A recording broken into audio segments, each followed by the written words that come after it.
आपने कभी सोचा है कि जब किसी बेगुनाह की चीखों को हमेशा के लिए जमीन के नीचे दफना दिया जाता है तो क्या वो सच में मिट जाती हैं? शिमला की उस बर्फीली रात 4 दोस्तों ने सोचा था कि उन्होंने अपना गुनाह उस गहरे अंधेरे कुएं में हमेशा के लिए छुपा दिया है। पर उन्हें नहीं पता था कि मौत कभी कभी कहानी का अंत नहीं बल्कि एक खौफनाक बदले की शुरुआत होती है। दिल थाम कर बैठिए, क्योंकि आज की कहानी आपको अंदर तक झकझोर देगी। तो चलिए बत्तियां बुझा दीजिए, हेडफोन लगा लीजिए और चलते हैं शिमला की उस खौफनाक रात में जहां से शुरू हुई थी माया के प्रतिशोध की ये रोंगटे खड़े कर देने वाली दास्तान। शिमला की ठंड में एक अलग ही खामोशी होती है, पर उस रात वो खामोशी आम नहीं थी। कोहरा इतना घना था कि हाथ को हाथ सूझ नहीं रहा था। मॉल रोड से दूर पहाड़ी के एक सुनसान कोने में बनी पुरानी कोठी के भीतर चल रही पार्टी में शोर अपने शबाब पर था। 4 दोस्त अर्नव, कबीर, रोहित और स्नेहा शराब के नशे में चूर एक दबी हुई आवाज को दबा देने की कोशिश कर रहे थे। वो आवाज किसी और की नहीं, माया की थी। माया एक सीधी सादी, हमेशा किताबों में खोई रहने वाली लड़की थी जो इसी साल उनके कॉलेज में आई थी। उसका कसूर सिर्फ इतना था कि उसने अर्नव के अहंकार को ठेस पहुंचाई थी। अर्नव ने उसे पूरे कॉलेज के सामने प्रपोज किया था, सिर्फ एक शर्त जीतने के लिए, और माया ने उसे ठुकरा दिया था। उस एक इनकार ने अर्नव के भीतर के जानवर को जगा दिया। उसने अपने दोस्तों के साथ मिलकर माया को इस सुनसान कोठी में एक झूठे प्रोजेक्ट के बहाने बुलाया था। माया जब वहां पहुंची तो उसे एहसास हुआ कि वो फंस चुकी है। उसने भागने की कोशिश की, पर कबीर और रोहित ने दरवाजा बंद कर दिया। स्नेहा, जो खुद को माया की सहेली कहती थी, एक कोने में खड़ी होकर मुस्कुरा रही थी। अर्नव ने माया का हाथ पकड़ा और उसे घसीटकर नीचे तहखाने की तरफ ले जाने लगा। माया चीखती रही, रोती रही, अपने दोस्तों के सामने हाथ जोड़ती रही, पर उन चारों के दिलों में रहम का एक कतरा भी नहीं था। तहखाने के अंधेरे में उन्होंने माया के साथ वो दरिंदगी की जिसकी कल्पना भी नहीं की जा सकती। जब माया की आवाज बैठ गई और उसके जिस्म ने हरकत करना बंद कर दिया, तब उन्हें होश आया। रोहित ने कांपते हाथों से माया की नब्ज टटोली। वो मर चुकी थी। डर और नशे के मिश्रण ने उन्हें पागल कर दिया। अर्नव ने डर को छुपाते हुए कहा कि अगर किसी को पता चला तो उनका करियर, उनका खानदान सब तबाह हो जाएगा। उन्होंने तय किया कि वो इस लाश को कभी सामने नहीं आने देंगे। कोठी के पीछे एक पुराना, सदियों पुराना कुआं था जो लगभग सूख चुका था। उन चारों ने मिलकर माया की लाश को एक भारी पत्थर से बांधा और उसे उस कुएं में फेंक दिया। एक गहरी, भयानक गूंज के साथ माया का जिस्म अंधेरे में समाया और ऊपर से उन्होंने उसे मिट्टी और सूखे पत्तों से ढक दिया। उन्होंने सोचा कि किस्सा खत्म हो गया, पर उन्हें नहीं मालूम था कि मौत कभी कभी कहानी का अंत नहीं बल्कि एक नए खौफनाक दौर की शुरुआत होती है। शुरुआती कुछ महीने आम बीते। पुलिस ने माया के गायब होने की तहकीकात की, पर उन चारों के खिलाफ कोई सबूत नहीं मिला क्योंकि उन्होंने हर एक निशान मिटा दिया था। पर धीरे धीरे उनके अंदर का डर एक अजीब सा रूप लेने लगा। सबसे पहले बदलाव कबीर में दिखा। वो अचानक घबराया हुआ रहने लगा। उसे लगता कि उसके कमरे के कोने में कोई खड़ा है, कोई ऐसा जिसके बाल भीगे हुए हैं और जिसके जिस्म से सड़न की बदबू आ रही है। एक रात कबीर अपने फ्लैट में अकेला था। बाहर तेज बारिश हो रही थी और बिजली बार बार कट रही थी। कबीर ने सोने की कोशिश की, पर उसे अपने बिस्तर के नीचे से एक अजीब सी आवाज सुनाई दी, जैसे कोई गीले कपड़े जमीन पर घसीट रहा हो। उसने हिम्मत करके बिस्तर से नीचे झांका, पर वहां कोई नहीं था। जैसे ही वो सीधा हुआ, उसके कान के पास एक ठंडी, बर्फीली सांस महसूस हुई और एक आवाज गूंजी, तुमने सोचा था मैं डूब गई। कबीर खौफ से चीख उठा। उसने लाइट जलाने की कोशिश की, पर स्विच बोर्ड से चिंगारी निकली और पूरा कमरा अंधेरे में डूब गया। उस अंधेरे में उसके सामने एक आकृति खड़ी थी। वो माया थी, पर वो माया नहीं लग रही थी। उसका चेहरा नीला पड़ चुका था, आंखें बिल्कुल सफेद थीं जिनमें से खून के आंसू बह रहे थे और उसके होंठ फटे हुए थे। उसके जिस्म से वही कुएं का गंदा पानी टपक रहा था जो जमीन को गीला कर रहा था। कबीर ने भागने की कोशिश की, पर उसके पैर जैसे जमीन से चिपक गए थे। माया उसकी तरफ हवा में तैरती हुई आई। उसके लंबे काले नाखून कबीर के गले के चक्कर काटने लगे। कबीर ने चिल्लाकर माफी मांगनी चाही, पर उसके मुंह से आवाज नहीं निकली।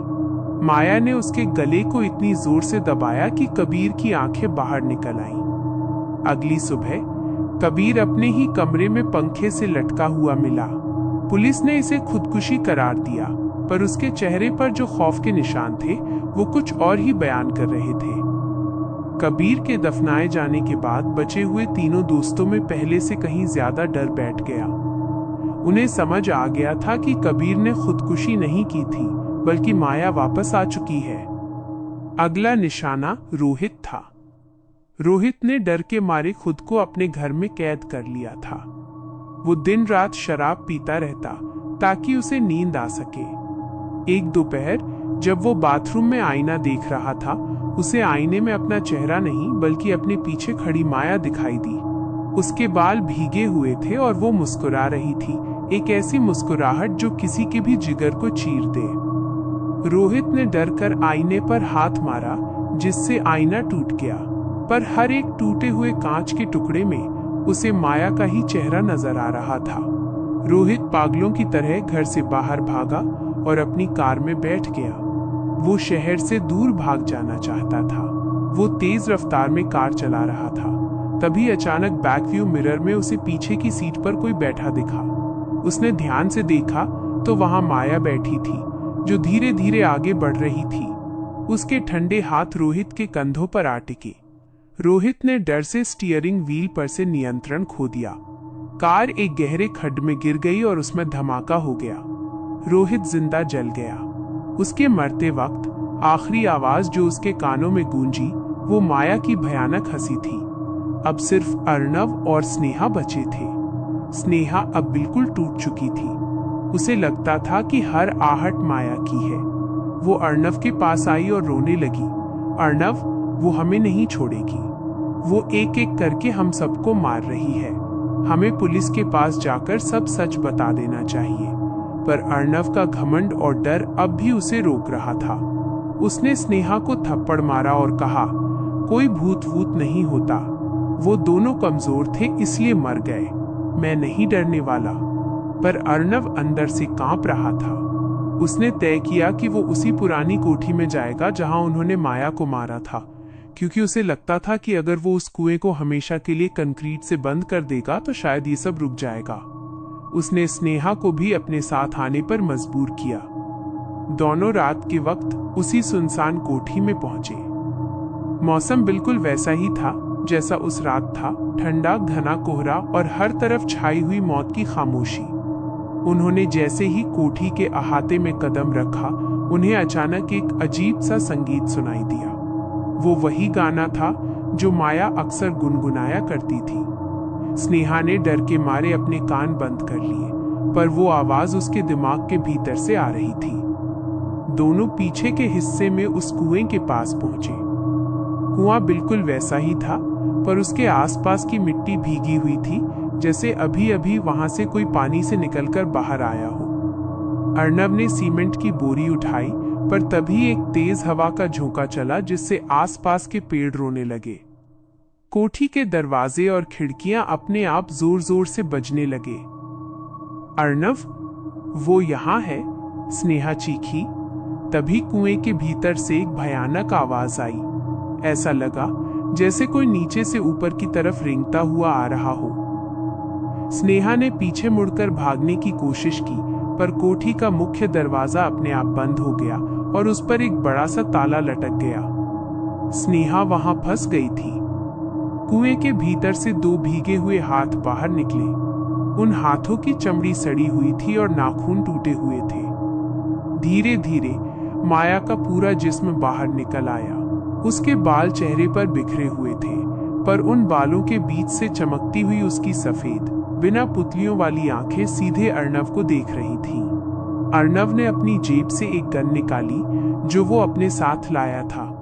उसने माया पर एक के बाद एक 3 फायर किए। गोलियां माया के जिस्म के पार निकल गईं, पर उसे कुछ नहीं हुआ। उसके जिस्म से खून नहीं, बल्कि कुएं का काला पानी बह रहा था। माया धीरे धीरे अर्नव की तरफ बढ़ी। अर्नव पीछे हटने लगा, यहाँ तक कि उसकी पीठ दीवार से टिक गई। माया ने अपना हाथ आगे बढ़ाया और अर्नव का गला पकड़कर उसे हवा में उठा दिया। अर्नव का दम घुटने लगा, उसके पैर हवा में कांप रहे थे।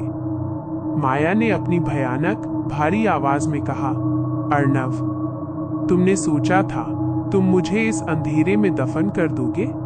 मेरी आत्मा तब तक भटकती रहेगी जब तक तुम्हारे जिस्म का आखिरी कतरा भी तड़प नहीं जाता। माया ने अर्नव को जमीन पर पटका। उसके बाद उसने अर्नव के दोनों पैरों को पकड़ा और उन्हें अजीब तरीके से मरोड़ दिया, जिससे हड्डियां टूटने की आवाज आई। अर्नव दर्द से चीख उठा, पर उसकी चीख को सुनने वाला वहां कोई नहीं था सिवाय स्नेहा के, जो एक कोने में बैठी खौफ से कांप रही थी और खुद की मौत का इंतजार कर रही थी।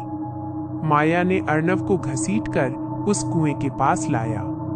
अर्नव ने हाथ पैर मारने की कोशिश की, पर उसकी ताकत माया के सामने कुछ भी नहीं थी।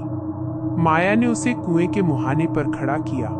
अर्नव ने रोते हुए कहा, माया, मुझे माफ कर दो, मुझे छोड़ दो, मैं जो तुम कहोगी वो करूंगा।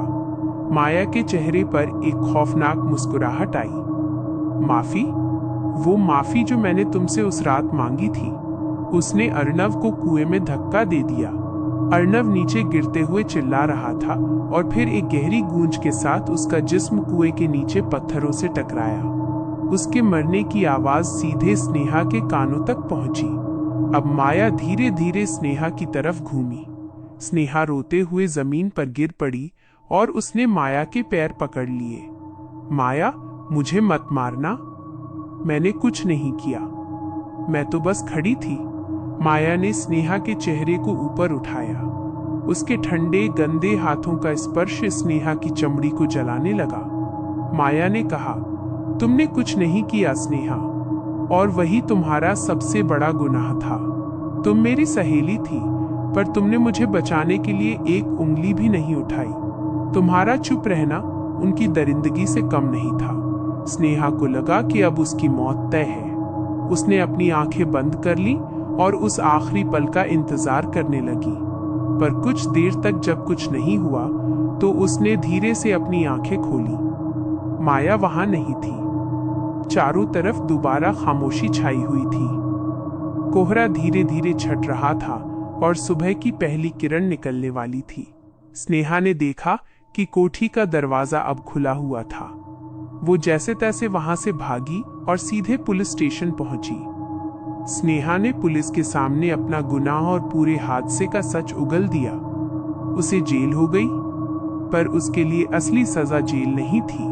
वो जब भी अकेले में होती उसे हर रात अपने दिमाग में माया की वही भीगी हुई आहट सुनाई देती और कुएं के पानी के टपकने की आवाज आती। माया ने उसे मारा नहीं, बल्कि उसे जिंदा रखकर एक ऐसी सजा दी जो मौत से भी बदतर थी, पछतावे और खौफ की सजा। उस रात के बाद से शिमला की उस पुरानी कोठी के पास कोई नहीं जाता। लोग कहते हैं कि आज भी जब वहां घना कोहरा होता है तो उस कुएं के पास से एक लड़की के गुनगुनाने की आवाज आती है, जो अपने गुनहगारों को मौत की नींद सुलाकर अब हमेशा के लिए उस अंधेरे में सुकून से सो रही है।